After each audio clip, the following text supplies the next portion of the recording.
If it feels right and you think it's right, to do it tomorrow. All these notions here, all these emotions here, use them tomorrow. Emotions obey physical laws. Emotions have physical manifestations. We know that. If they do have physical manifestations, are there any physical laws that we can use to help us to understand them? We can apply the following to emotions. Every action has an opposite reaction. Let me explain. In a previous presentation on breathing, we discussed the human nervous system and the sympathetic and parasympathetic parts that underlie it. The sympathetic system is triggered when we are angry or fearful, and the parasympathetic when we are hungry or sexually stimulated. And these two parts activate in the absence of the other.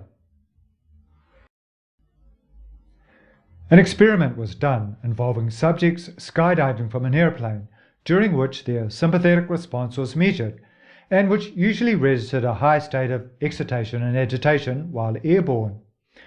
Once safely on the ground, however, monitoring showed that the nervous system of the subjects bounced automatically into a parasympathetic response of relaxation and euphoria.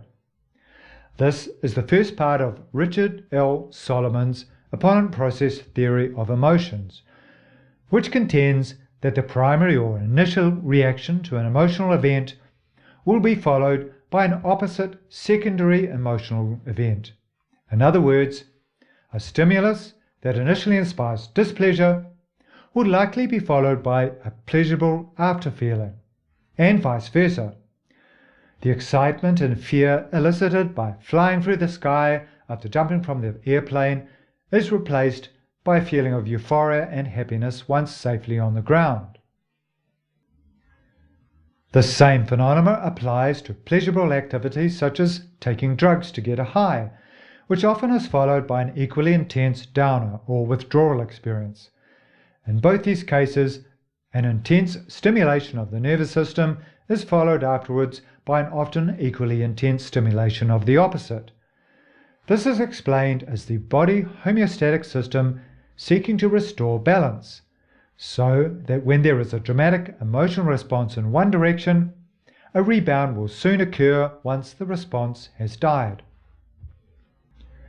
It should be noted that the second part of the opponent process theory states that the more the stimulus is repeated, the more that the initial response is weakened, and the more that the rebound response is strengthened.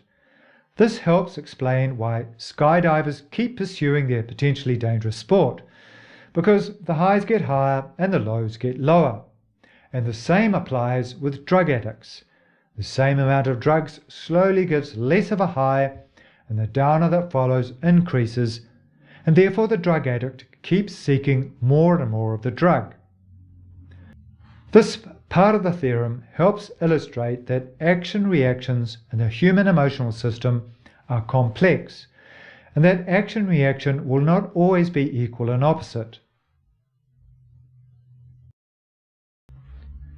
If emotions have inbuilt action reaction or opponent process, this means that any emotion we experience at any point will not stay put, but will continue in motion and tend to reciprocate between opposites. It is interesting that the word emotion includes the word motion, as if to say that emotions consist mostly of something which is constantly in motion.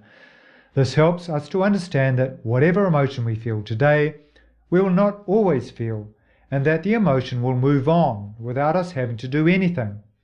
If we feel absolutely devastated today, we should know that normal biological processes will see to it that the emotion moves, however gradually, in the opposite direction, towards something brighter. Similarly, if we feel completely euphoric today, we can be sure that sometime in the near future we will gravitate towards something less positive. Another feature of the opponent process is that we all tend to experience similar levels of happiness and sadness in our lives, because we all adjust to our circumstances and respond relative to our experience. A wealthy person with huge expectations about everything will have different things that cause happiness and sadness compared to a poor person who has quite different expectations. But in general, both would experience similar levels of joy and sorrow overall. Emotions are complex, but at a fundamental level they obey physical laws, and any action has an opposite reaction. The human body has a basic homeostasis which ensures that emotional responses tend to oscillate between opposites, between excitation and relaxation, between up and down. What goes up must come down, and what goes down must come up. We should always know that whenever we experience any emotion, whether it is a high or a low, that experience will always fade, and the body will restore balance by initiating an emotion in the opposite direction. Understanding of how emotions work at a physical level is fundamental to improving emotional fitness. Emotions are natural phenomena. Therefore, they obey physical laws, such as the 3 laws of motion, as follows. 1. An object at rest will stay at rest, and an object in motion will stay in motion unless acted on by an external force. 2.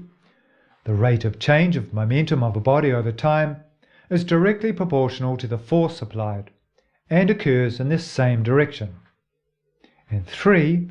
For every action or force in nature, there is an equal and opposite reaction. We have seen that within your own individual emotional experience, there is clear evidence of action-reaction taking place. The 3rd law of motion closely resembles the opponent process theorem just described. Let's now consider these 3 laws as applied to interpersonal forces. 1. An emotional or forceful person entering a room of otherwise quiet and reflective people may stir people in that room up emotionally.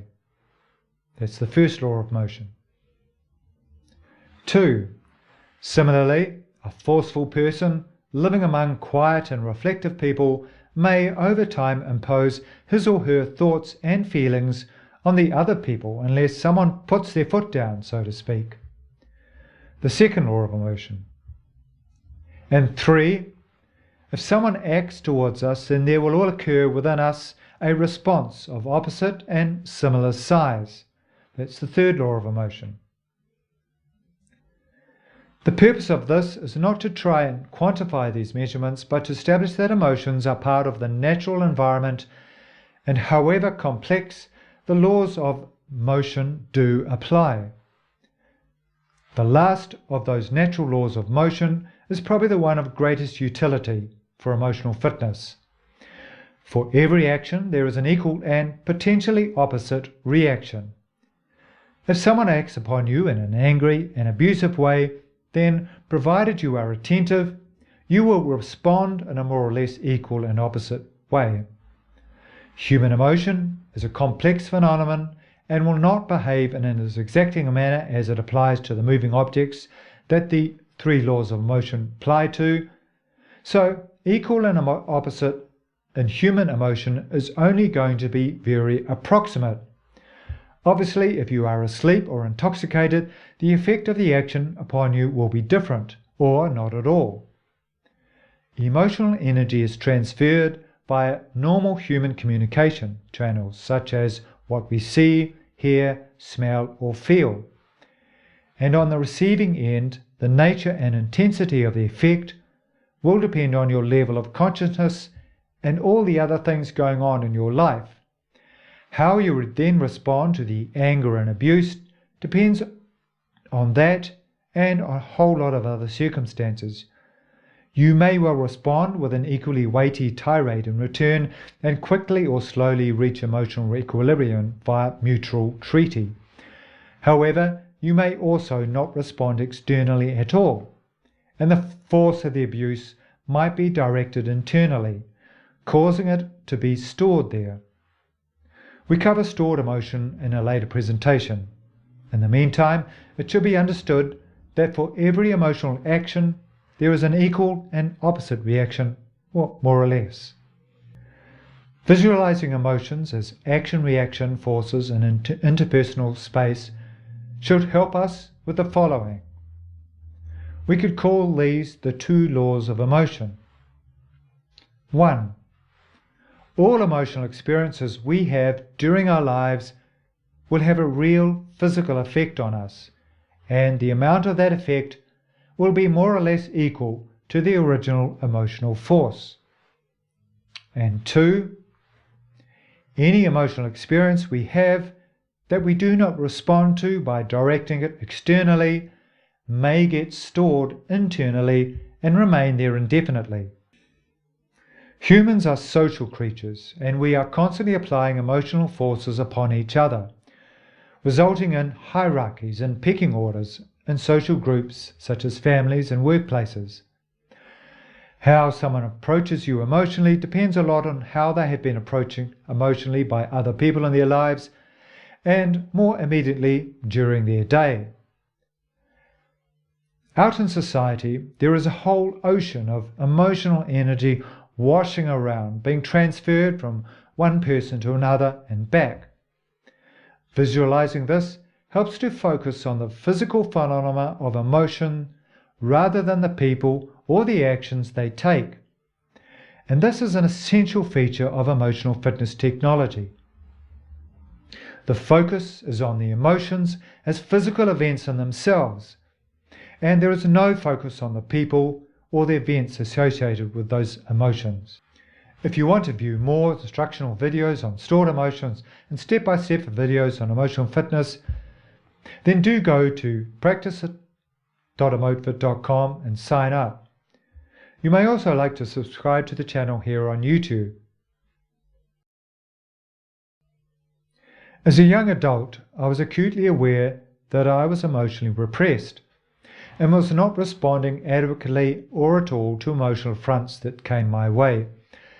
It helped me greatly to see that these emotional injuries as caused by physical forces acting in emotional space. It enabled me to focus on understanding how emotions worked so that I could better learn how to harness them and put them to use. Emotions are physical phenomena, and the laws of motion can be applied to them in very general terms to help us to better understand how they work and to better manage our lives and strive for emotional fitness. Emotions are physical forces. For every action there is an equal and more or less opposite reaction. I challenge you to imagine people as emotional forces interacting and acting within interpersonal space, a bit like particles in a container or planets in outer space.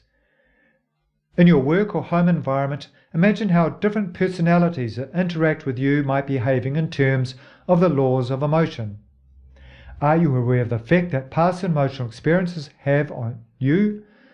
Do you regularly respond externally to emotional forces applied to you, or do you hold it in? If it feels right and you think it's right, you can do it tomorrow.